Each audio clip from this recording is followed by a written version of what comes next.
What's up, everybody? Welcome to the channel and welcome to Defense Unlocked. What I want to do is make sure that you understand by the end of this video how defense works in eFootball. And to first get this going, we have to understand playstyles. Now, a prerequisite to this should be watching my video series on each of the playstyles in eFootball, because it is important that you choose a playstyle that matches how you play. If you're trying to play a certain way that doesn't fit with how the playstyle works, your player's movement isn't going to match how you play, and you are going to struggle on the pitch.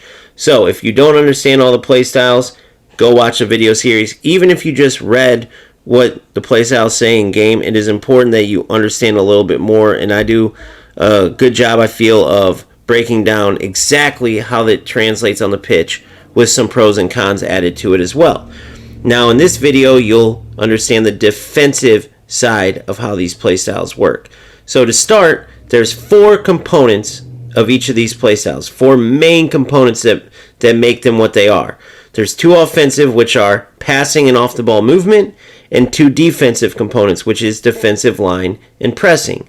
Now, you see here on screen two different play styles. My team in the blue is playing possession in this game, and you see my line is very high. Possession actually has the highest defensive line of all of the five play styles. And you see my opponent in the white playing long ball, which has the second deepest line of the five play styles. The only line that sits deeper than the white team here is the long ball counter line, which sits about the top of the arc, just outside the 18 box. And that determines, obviously, as you see here, where your defense is going to start when you lose the ball, where they will start defending. Right now, my team is chasing back. You see they have to turn around. They're running towards the goal. They aren't set up to defend at all. They're trying to keep up with attackers, and that can be an issue. Why is this the case? Because the goal is, once we lose the ball, to try to win the ball back immediately with pressing. The last component of the four that I named when breaking down the four main components of the play styles, right? So in possession, for instance, you start with that high defensive line. Then if you lose the ball, your team immediately starts going after it. If the opponent is able to break you down, then you're going to see what you just saw there. You're going to be chasing back, and you can be in a pretty vulnerable state. That's the downside. The positive side is supposed to be, if you pressure your opponent fast enough, well, you get the ball back before they can even get it in the dangerous zone. Now, up until eFootball, I've even said this in previous videos, I've always been a fan, as far as football games go, in pressure defense, because I never liked inviting the opposition into the danger areas around my goal.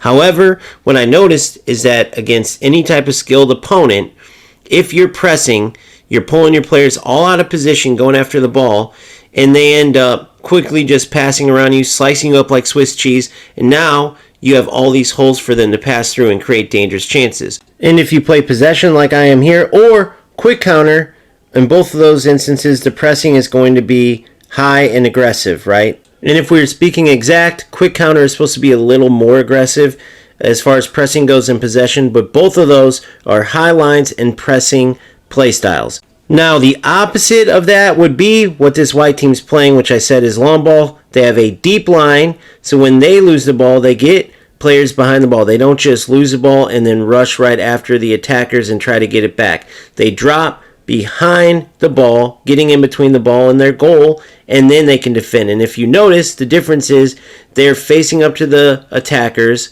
ready to defend, as opposed to running back towards their goal, trying to hunt down players to mark as they're running back, which obviously the better defensive setup would be what the white team is doing, because they're defensively set. They're not running back trying to defend at the same time. Now, the other perspective is, like I said, mine used to be before I played eFootball, which was that if you're pressing, you can win the ball quicker and the opposition doesn't get into your danger zone, which would favor either possession or a quick counter, that type of pressing defensive play style, as opposed to if you invite teams into your danger area by dropping back defensively, which is what you do in long ball, which is what this white team is playing, as well as long ball counter and out wide. The only difference between out wide and the long ball and long ball counter is that the out wide defensive line is in the middle. It's considered a mid block, which is pretty much in between where you're seeing the white team sit, which is deep, and where the blue team sits, which is high. It's in the middle. Therefore, when you play out wide and you lose the ball, your players don't have as much ground to cover to get back behind the ball and defend. Whereas in long ball, and especially in long ball counter, which is the deepest line, your players have to cover a pretty large amount of space to get back behind the ball. As you can see, there's pros and cons to both. Me personally, I started out saying, okay, of course, go with the pressing type of defense with a high line. That's how I played every other football game. But as I played eFootball more and started understanding passing and the movement offensively, I realized that pressing, especially against any type of decent team, like I said earlier, can lead to them just passing right through you, opening up holes as you press, and dropping back and having a set defensive line makes it very difficult for the offense to pass through you and get in on goal. So many times you'll end up winning the ball, and then you can start your attack a lot more consistently against better opponents than if you're trying to press them and just run after the ball. No matter how OP the pressing and AI assistance is, if you have a good passer of the ball that makes their decisions quickly, they're going to pass all around you and through you, and you're going to be in trouble.